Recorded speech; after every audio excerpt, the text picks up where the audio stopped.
ზოგჯერ პაციენტები მეუბნებიან, რომ მინდა გავიკეთო ინსემინაცია ყოველგვარი გამოკვლევების და დიაგნოსტიკის გარეშე, რადგან ისინი თვლიან, რომ ეს არის უშვილობის, აი ამ პრობლემის გადაწყვეტის მარტივი და სწრაფი გზა.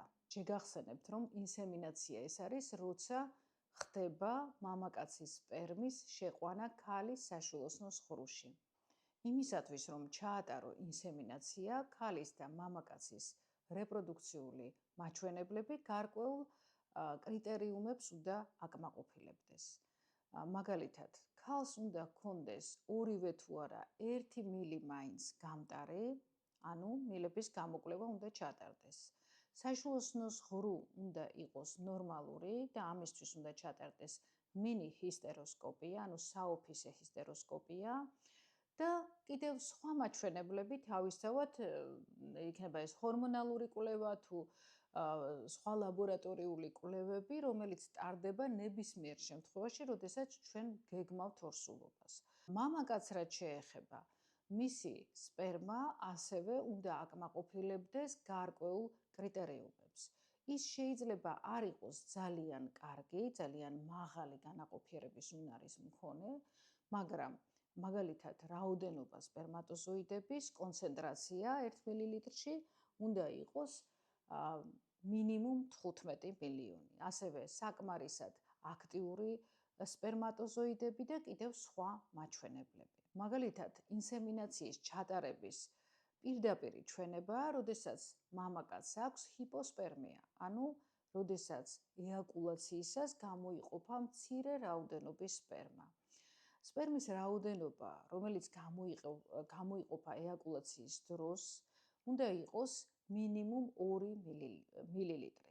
ის საშუალოდ არის 3-4 მილილიტრი, 5-იც, მაგრამ თუ მისი რაოდენობა არის 1 მილილიტრი, ეს ძალიან ცოტაა და მიუხედავად იმისა, რომ მასში შეიძლება სპერმატოზოიდების რაოდენობა, კონცენტრაცია, აქტიურობა იყოს კარგი, ამ სპერმით დაურსულების შანსი დაბალია და სწორედ აი ეს ის შემთხვევაა, როცა მივმართავთ ინსემინაციას. თუმცა არა მხოლოდ ამ შემთხვევაში, მაგალითად, თუ უშვილო წყვილს ჩაუტარდა ყველა საჭირო კვლევა, მკურნალობა, დავგეგმეთ ორსულობა ფიზიოლოგიურ ციკლში და შესაძლოა თუ 2-3 ციკლის განმავლობაში ორსულობა არ დადგა, შემდეგ მივმართოთ ინსემინაციას.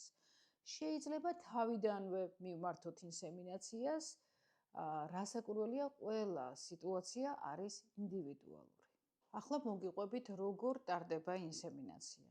ქალი მოდის ჩვეულებრივ ეკო მონიტორინგებზე, იმისთვის, რომ დავაკვირდეთ, როგორ იზრდება ფოლიკული, როგორც წესი, უმეტესად ჩვენ ვაკეთებთ სტიმულაციას, ანუ ჩვენ ვაკონტროლებთ ოვულაციის პროცესს. ეს იმას ნიშნავს, რომ ვუნიშნავთ გარკვეულ პრეპარატებს იმისთვის, რომ იმუშაოს საკვერცხე და გამოყოს კვერცხუჯრედი. როცა ფოლიკული მიაღწევს 19 მილიმეტრს დაახლოებით ზომით, მაშინ ნიშნავთ სპეციალურ პრეპარატს, რომელიც იწვევს მის გასკდომას, ანუ ოვულაციას და აი ამ ნემსის გაკეთებიდან დაახლოებით 36 საათში ჩვენ დაახლოებით არა ზუსტად 36 საათში ვატარებთ ინსემინაციას. ინსემინაცია არის აბსოლუტურად უმტკივნეულო პროცესი. დაახლოებით 5 წუთი ჭირდება, ქალი შედის ჩვეულებრივ საპროცედუროში, გინეკოლოგიურ სავარძელზე, თავსდება სარკე და სპეციალური კათეტერით ხდება მამაკაცის სპერმის შეყვანა მის საშვილოსნოს ღრუში. ამის შემდეგ პაციენტს ეძლევა სტანდარტული დანიშნულება, რეკომენდაციები მენსტრუაციის გადაცდენის შემთხვევაში, გადაცდენიდან 1 კვირაში 7-10 დღეში მოდის კლინიკაში იმისთვის, რომ დავადასტუროთ ორსულობა. ინსემინაციის დროს ხდება მამაკაცის სპერმის დამუშავება სპეციალური ხსნარებით. იმისათვის, რომ გავზარდოთ მისი კონცენტრაცია და გავაუმჯობესოთ ხარისხი. ხოლო საშვილოსნოს ღრუში ხდება უკვე დამუშავებული 1 მილილიტრი სპერმის შეყვანა. როგორია ინსემინაციის ეფექტურობა, ანუ რამდენ პროცენტ შემთხვევაში დგება ორსულობა. საერთაშორისო სტატისტიკური მონაცემებით ეს არის 20, მაქსიმუმ 30%. მას შესაბამე 100 ქალიდან ორსულდება 20-30 ქალი.